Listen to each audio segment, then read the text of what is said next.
Konark sun temple पे आ गए। तो अभी अंदर एंट्री करेंगे और मुझे तो ज़्यादा कुछ नहीं पता क्योंकि मैं अभी पहली बार जो पुरी आई हूँ। तो आगे जाके जितना जानकारियाँ मुझे मिलेगा उतना जानकारी मैं आप लोगों को भी दूँगी।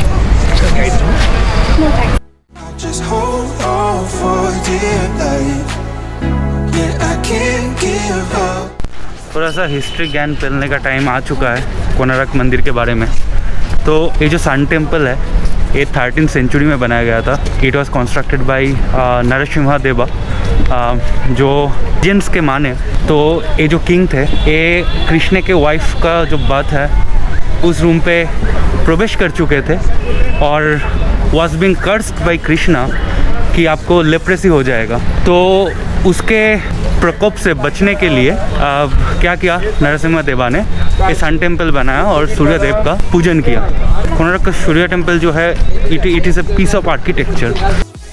तो ये जो कोणार्क टेम्पल है ये पुरी से ज़्यादा दूर नहीं है, ओनली 35 किलोमीटर्स इसका डिस्टेंस है पुरी से। तो आप अगर शाम में भी सिर्फ कोणार्क टेम्पल आने के सोच रहे हो वो भी आप कर सकते हो। 2 बजे लंच करने के बाद अब रवाना हो जाओ। आप 1 घंटे के अंदर 1 से 1.5 घंटे के अंदर आप आ जाओगे कोणार्क सन टेम्पल पे। तो आने के बाद यहाँ पे आपका टिकटिंग सिस्टम है, आपको यहाँ से टिकट करवाना पड़ेगा। तो this is a museum right? Interpretation centre. Okay, तो ये इंटरप्रिटेशन सेंटर है। तो पहले इसको देख लेंगे तो आपको जो हिस्ट्री है इसके कोणार्क टेम्पल के पीछे का वो पता चल जाएगा। तो पहले वो देख के आते हैं।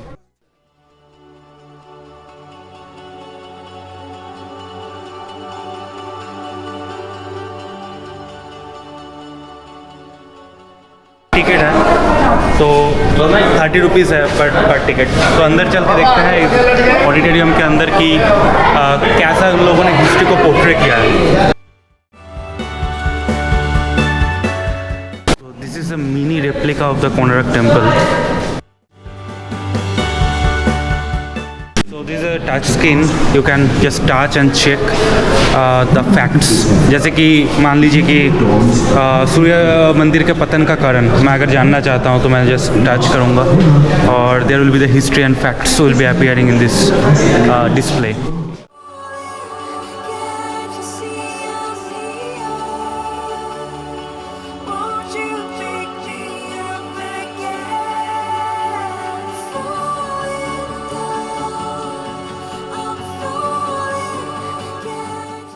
थोड़ा सा हिस्ट्री जो है वो यहाँ पे पोर्ट्रे किया गया है, दिखाया गया है कि कैसे एक जो नक्शा है उसको हाथों से छीना गया है। और उसके बाद अगर आप एक पिक्चर देखें और पिक्चर को विश्वास करें तो एक जो ऐसा जो स्ट्रक्चर है उसको ले जाके एक करके वहाँ पर कंस्ट्रक्ट किया गया और उसके बाद पूरा सन टेम्पल जो है वो बिल्ड हुआ।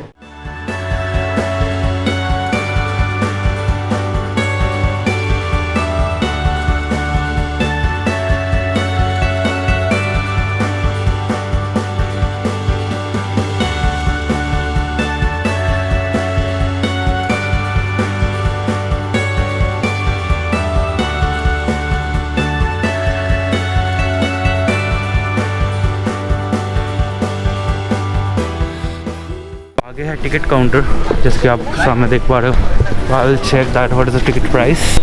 So you can see the ticket prices over here, like entry part ticket like 40 rupees and for foreigners it is 600 rupees. And interestingly these are the tickets I got.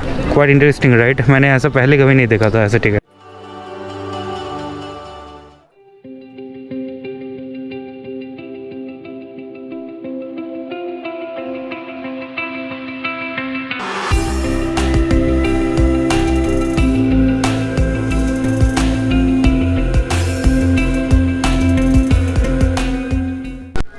अगर आप यहाँ पे देखो कि सामने जो है ये है, so this a lion, this elephant and again this a lion. So what has been interpreted by that, like जो लायन है that is the interpretation of the representation of the Hindu Dharma.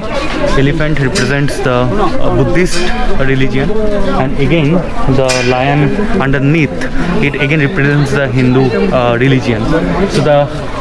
So the whole concept क्या यहाँ इसमें depict किया गया है कि जो एलिफेंट है, that means some times ago like the Hindu dharma was being suppressed by the Buddhist, and again जो ये लायन है, टॉप लायन, वो रिप्रेजेंट करता है कि हाँ फिर हिंदू धर्म जो है वो बुद्ध धर्म को सप्रेस कर रहा है. So that is the story of this whole sculpture.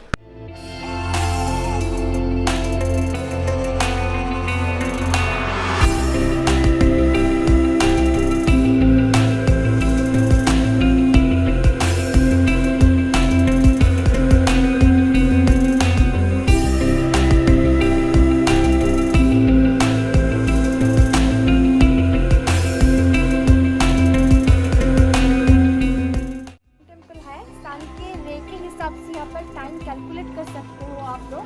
तो यहाँ पे गाइड ने बोला है ऐसा ही कुछ, जो ऐसा जो आप देख रहे हो चक्र, ये चक्र यहाँ पर 24 चक्र है जो 24 घंटों की इंडिकेट करता है, और 7 घोड़े हैं जो 7 दिन की इंडिकेट करता है. तो ये चक्रों के यहाँ पे सन में आता है और उसके हिसाब से ये टाइम कैलकुलेट कर सकते हो आप यहाँ पे. ये बहुत ही इंटरेस्टिंग है, बहुत ही इंटरेस्टिंग है. तो यहाँ पर आना तो वर्थ इट है, बहुत ही अच्छा लगा यहाँ पे आके. तो और एक इंटरेस्टिंग हिस्ट्री फैक्ट है कि कोणार्क के सन टेम्पल को बोला जाता था ब्लैक पैगोडा, क्योंकि सामने ही है सी, और सी में जब भी कोई यूरोपियन जो सेलर होता है वो जो जब सेल करते थे तो इसको ऐसा काला जो मतलब ब्लैक स्टोन के तरह उन लोगों को दिखता था ये चीज़. तो इसलिए इसको मतलब कोणार्क सन टेम्पल को वो लोग मार्क करते थे ब्लैक पैगोडा बोल के, और जगन्नाथ टेम्पल को वो लोग मार्क करते थे एज ए वाइट पैगोडा बोल के. तो ये भी काफ़ी इंटरेस्टिंग फैक्ट है. तो आपको आज देते हैं कोणार्क टेम्पल का एक 360 डिग्री व्यू, एक वॉक अराउंड. आप तब तक एंजॉय करो कुछ स्लोमो शॉट्स.